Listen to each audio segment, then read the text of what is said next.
नमस्कार दोस्तों, जय जोहार। मैं कौशल तिवारी और बिहनिया संध्या में आपका स्वागत है।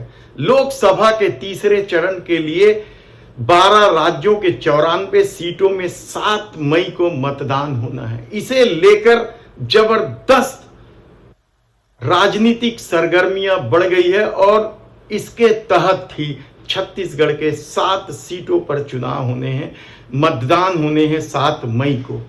पहले 2 चरणों में जो कुछ दिखाई दे रहा है वह काफी उलटफेर होते दिखाई दे रहा है, क्योंकि पहले 2 चरण में हुए 4 सीटों में से 3 सीटें भारतीय जनता पार्टी के पास थी, 1 सीटें कांग्रेस के पास थी। अब स्थिति 50-50 होने की चर्चा चल रही है। तब 7 सीटों की क्या स्थिति है?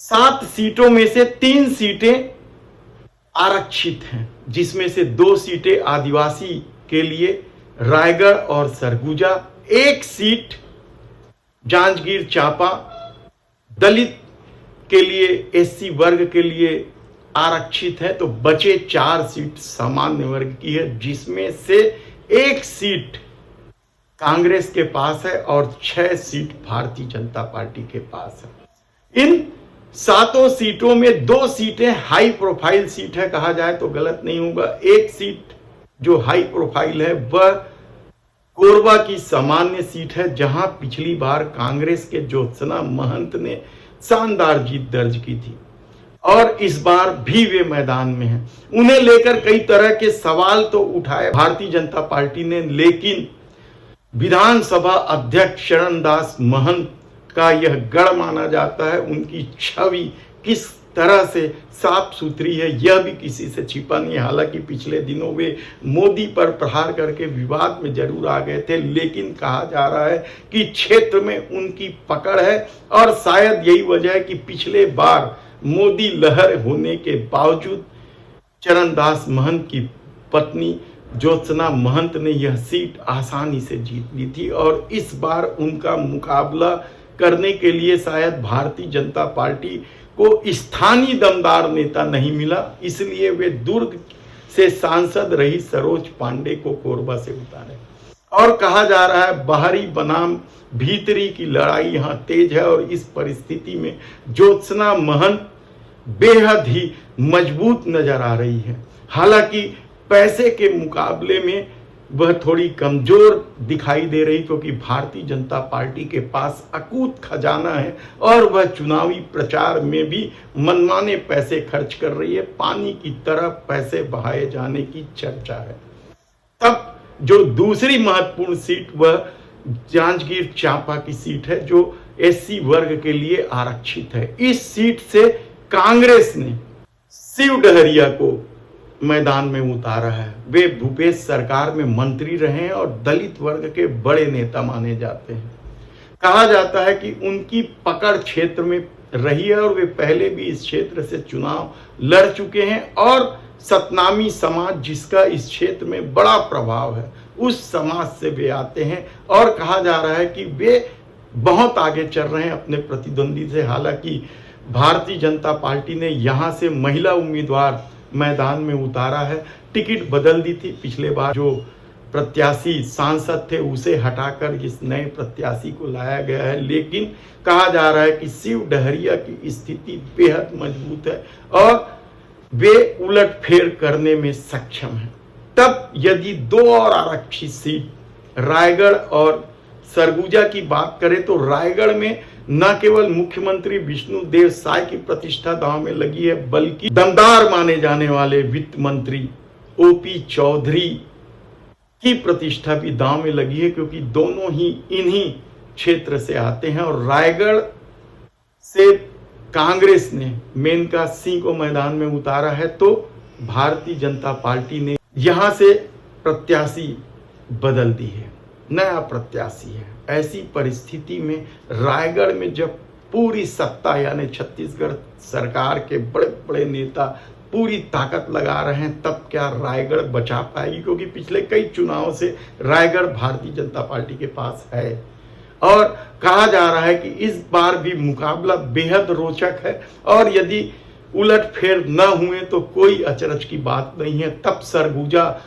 जो आदिवासी आरक्षित सीट है उसकी स्थिति जान ले तो वहां भारतीय जनता पार्टी ने अपने कार्यकर्ताओं को टिकट देने की बजाय कांग्रेस से जो आए हैं चिंतामणि महाराज उनको टिकट दी। और कहा जा रहा है कि चिंतामणि महाराज की इस क्षेत्र में पैठ है, पकड़ है। उनके गहिरा गुरु आश्रम के अनुयायियों की संख्या भी इस क्षेत्र में है, लेकिन कांग्रेस से आने की वजह से भारतीय जनता पार्टी के कई नेता इस बात को पचा नहीं पा रहे हैं और शुरुआती विरोध के बाद अभी भी कई नेता असंतुष्ट या नाराज हैं, कहा जाए तो गलत नहीं होगा। ऐसे में कांग्रेस ने यहां युवा चेहरे को स्थान दिया है। शशि सिंह राहुल गांधी की पद यात्रा में भी शामिल हुई और बड़ी प्रभावशाली मानी जाती है। ऐसी स्थिति में अब सरगुजा कांग्रेस के लिए क्या आसान हो गया है, कहना कठिन है, क्योंकि 4 जून को ही इसका फैसला होगा। भारतीय जनता पार्टी यहां भी खूब पैसा बहा रही है। तब जो सीट महत्वपूर्ण है वह बिलासपुर की है। बिलासपुर सीट की यदि हम बात करें तो यह भी भारतीय जनता पार्टी का गढ़ माना जाता है। यहां पिछले बार अरुण साव सांसद बने थे, जो वर्तमान में प्रदेश सरकार में उप मुख्यमंत्री हैं। और कहा जा रहा है कि इस सीट को लेकर भारतीय जनता पार्टी बेहद ही सचेत है, क्योंकि यहां अरुण साव की प्रतिष्ठा दांव पर लगी हुई है। ऐसे में कांग्रेस ने यहां स्थानीय नेताओं को टिकट देने की बजाय यहां से टिकट दी है दुर्ग जिले के विधायक देवेंद्र यादव को। यादव समाज की यहां बहुतायत है, लगभग 1.5 लाख वोट यहां यादव समाज की है। उसी को देखते हुए देवेंद्र यादव को इसलिए भी उतारा गया है क्योंकि वे चुनाव लड़ने में सक्षम हैं, यह माना जा रहा था। और यही वजह है कि देवेंद्र यादव ने यहां मुकाबले को रोचक बना दिया है। तब एक और सीट दुर्ग की है। दुर्ग कुर्मी और साहू समाज का प्रभाव क्षेत्र रहा है। यहां से चंदूलाल चंद्राकर से लेकर विजय बघेल तक सांसद रहे और पिछली बार जो विजय बघेल सांसद थे उन्हीं को ही भारतीय जनता पार्टी ने चुनाव में उतारा है। हालांकि विजय बघेल को विधानसभा चुनाव में भी उतारा था, जहां पाटन से उन्हें बड़े अंतर से हार मिली थी, लेकिन पार्टी को भरोसा है कि विजय बघेल सांसद बन सकते हैं, इसलिए उन्हें टिकट दी है। और कांग्रेस ने यहां राजेंद्र साहू पर दांव लगाया है। साहू समाज के भी वोट यहां बड़ी संख्या में, खासकर बेमेतरा साजा क्षेत्र में साहू समाज की बहुतायत है। दुर्ग जिले के ग्रामीण क्षेत्रों में भी साहू समाज बड़ी संख्या में है और कहा जा रहा है कि यदि साहू वोटर भारतीय जनता पार्टी को छोड़कर राजेंद्र साहू के समर्थन में खड़े हो जाते तो राजेंद्र साहू को जीतने से कोई नहीं रोक सकता। यहां बेहद ही रोमांचक मुकाबला है। तू डाल डाल में पात पात की तर्ज पर यहां एक एक वोट की मारामारी है और कहा जा रहा है कि फैसला या परिणाम कुछ भी आ सकता है। तब ऐसे में जो महत्वपूर्ण सीट है रायपुर राजधानी की, सालों से बल्कि 3 दशक से यह भारतीय जनता पार्टी के कब्जे में है। रमेश बैस जो महाराष्ट्र के राज्यपाल हैं, उनका यह कार्य क्षेत्र रहा है और लगातार वे 6-7 बार सांसद रहे। पिछली बार उनकी टिकट काटकर सुनील सोनी को टिकट दी गई थी, तब भी भारतीय जनता पार्टी ने यहां से 3.5 लाख वोट से जीता था। और इस बार सुनील सोनी की टिकट काटकर बृजमोहन अग्रवाल को टिकट दी गई है। बृजमोहन अग्रवाल प्रदेश सरकार में शिक्षा मंत्री हैं। दोनों तरह के शिक्षा, उच्च शिक्षा और स्कूली शिक्षा दोनों उनके पास है। और कहा जा रहा है कि उनका बिल्कुल भी मन नहीं था लोकसभा चुनाव लड़ने का, क्योंकि मंत्री होना और सांसद होने में फर्क है। लेकिन उन्हें टिकट दी गई और उनके समर्थकों का दावा है कि राजधानी की लोकसभा सीट जो पिछली बार 3.5 लाख वोट से जीती गई थी, इस बार और अधिक वोट से जीतेंगे। यानी प्रदेश में नए तरह का रिकॉर्ड बनाने का काम बृजमोहन समर्थक करने का दावा कर रहे हैं। लेकिन हकीकत क्या है? हकीकत यह है कि कांग्रेस ने यहां से युवा चेहरे विकास उपाध्याय को चुनावी मैदान में उतारा है।